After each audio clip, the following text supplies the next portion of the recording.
Huwag mong scroll ang video na ito kung ikaw o ang iyong mahal sa buhay ay may sakit, pagod, o nangangailangan ng himala ng Diyos.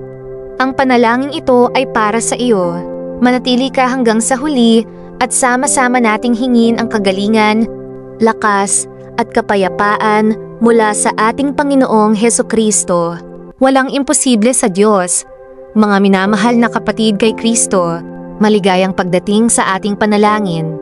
Ano man ang iyong pinagdaraanan ngayon, pisikal na karamdaman, emosyonal na sugat, o espiritual na pagkapagod, ang Diyos ay malapit sa mga nangangailangan ng kanyang tulong.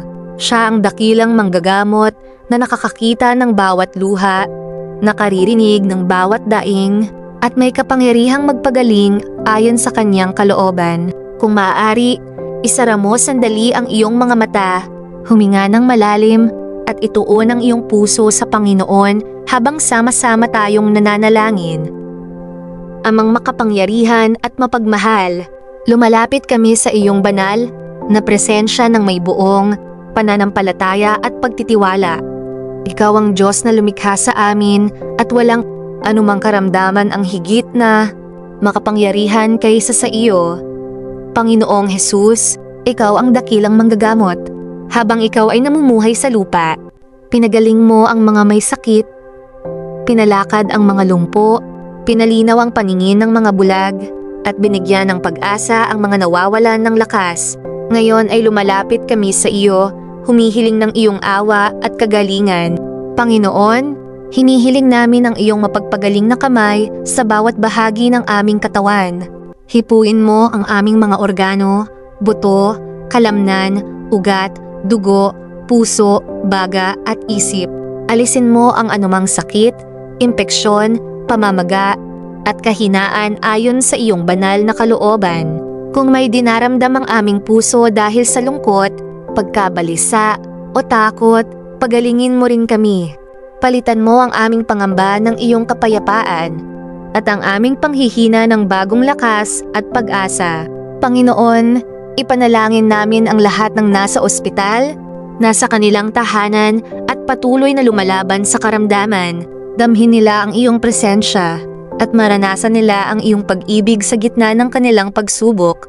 Pagpalain mo ang mga doktor, nurse, therapist at lahat ng mga tagapag-alaga. Bigyan mo sila ng karunungan, lakas at malasakit sa kanilang paglilingkod. Ama, turuan mo kaming magtiwala sa iyo sa bawat yugto ng aming paglalakbay. Kapag ang kagalingan ay dumarating ng dahan-dahan, tulungan mo kaming manatiling matatag sa pananampalataya. Alam naming ikaw ay laging kasama namin at hindi mo kami iiwan. Salamat Panginoon sa iyong walang hanggang pagmamahal. Salamat sa pag-asang iyong ibinibigay, sa lakas na araw-araw mong ipinagkakaloob. Nananalig kami na ang iyong ibinibigay at sa lakas na araw-araw mong ipinagkakaloob. Lahat ng ito ay aming idinadalangin sa makapangyarihang pangalan ni Jesucristo. Amen. Bible verse. Ngunit siya ay nasugatan dahil sa ating mga pagsuway, dinurog dahil sa ating mga kasamaan. Ang parusang nagdulot sa atin ng kapayapaan ay sumakanya, at sa pamamagitan ng kanyang mga sugat, tayo ay gumaling. Isaiah 50:3-5. Maraming salamat sa pakikiisa sa panalangin ito. Kung pinagpala ka ng mensaheng ito, ibahagi ito sa iyong pamilya at mga kaibigan upang sama-sama tayong manalangin.